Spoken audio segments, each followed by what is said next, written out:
Hello and welcome. Today, we're going to dive deep into a really powerful passage from the 5th chapter of the Qur'an, Surah Al-Mā'idah.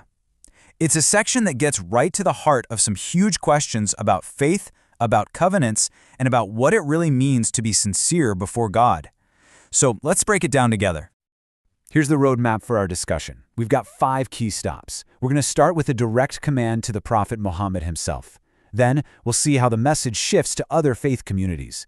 After that, we'll look at some crucial lessons from history, clarify some core theological points, and wrap up with a beautiful, universal principle about what really counts. All right, so our first stop, the unfearing messenger. Everything kicks off right here, with a divine mandate that sets this incredibly high-stakes tone for everything that's about to follow. So right out of the gate, the mission is laid out as an absolute duty. The command is crystal clear. Deliver everything that has been revealed. And pay attention to that second part. It's not just a command. It comes with this explicit, ironclad guarantee of God's protection. That just removes any possible reason for fear or hesitation. I mean, just think about what this really means. The responsibility is total, deliver the message, all of it, without holding anything back. And the divine protection is just as total. When you put those two together, it makes the mission completely non-negotiable, no matter how difficult or controversial the message might be for people to hear. Okay, so once that foundation is laid, the message takes a really interesting turn. It pivots and begins to speak directly to the followers of previous revelations, and it gives them what is, frankly, a pretty profound challenge. So who exactly is being spoken to here? Well, the text uses a very specific term, al-kitab, which literally means the people of the book. And in the Quran, this is the term used for followers of the monotheistic faiths that received scriptures before Islam. So we're talking primarily about Jews and Christians. Now, this is a crucial point. The verse is basically making a call for spiritual integrity.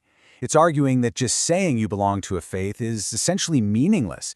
To have any real standing with God, it says, you have to sincerely live by the core principles of your own scriptures. And from the Islamic perspective, doing that would naturally lead you to accept this final message as well. And then the passage makes this really sharp, almost psychological point. It suggests that for people whose hearts are already filled with arrogance, a new message from God doesn't lead them to guidance. Nope.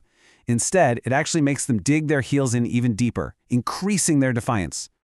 Now, to really drive this warning home, the Quran doesn't just state a principle. It reaches back into sacred history. It points to what it presents as this recurring and, frankly, cautionary pattern of human behavior. And the text lays out this pattern as a kind of tragic 4-stage cycle, using the history of the children of Israel as an example. You see it happen over and over. A messenger arrives with the truth, but that truth challenges people's desires, so they reject him, sometimes even violently. Then, divine forgiveness is offered. But despite that mercy, so many would just relapse, falling right back into that same spiritual blindness. And this is all framed as a really profound moral lesson. What was the root cause of this spiritual blindness and deafness? According to the text, it was arrogance, this misguided belief that, hey, we're special, we're immune from the consequences of our actions. Okay, from here, the passage zooms in and gets very, very direct with some theological corrections. It specifically focuses on what Islam considers to be misunderstandings within Christian belief about the nature of God and Jesus. In no uncertain terms, that the belief in Jesus' divinity is, from an Islamic point of view, a form of disbelief. It brings everything back to the core principle of pure monotheism, what we call Tawheed, and even quotes Jesus himself as saying, "Worship Allah, my Lord and your Lord." And the way the Quran makes this argument is it's so simple, but it's incredibly profound. It points out that both Jesus and his mother, Mary, ate food. Think about that. That simple biological need, that dependency, is presented as clear and undeniable proof of their humanity, which distinguishes them from God, who is completely self-sufficient. Now, this whole critique is aimed at a specific concept known as ghulu. It's an Arabic word that means religious exaggeration, or going beyond the proper limits in your faith, like, for example, taking a human prophet and elevating him to the status of God. And it doesn't stop there. In the same way, the doctrine of the Trinity is also described as a move away from the strict, uncompromising oneness of God. The passage repeats that core creed of Islam, there is no God except one God, and follows it immediately with this urgent call to turn back, to repent and seek God's forgiveness. But here's what's so beautiful about this passage. It doesn't just end on a note of correction and warning. It pivots to a really powerful conclusion.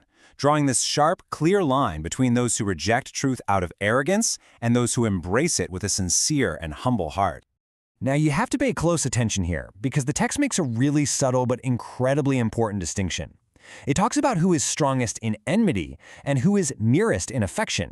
But the key is that this distinction is based on internal qualities, arrogance versus humility, not on the religious label itself. It specifically praises the fact that among the Christians are humble priests and monks.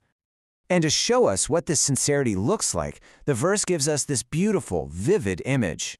It describes a group of these humble Christians who, when they hear the Qur'an being recited, are so deeply moved by recognizing its truth that their eyes literally overflow with tears, and they declare their faith right then and there.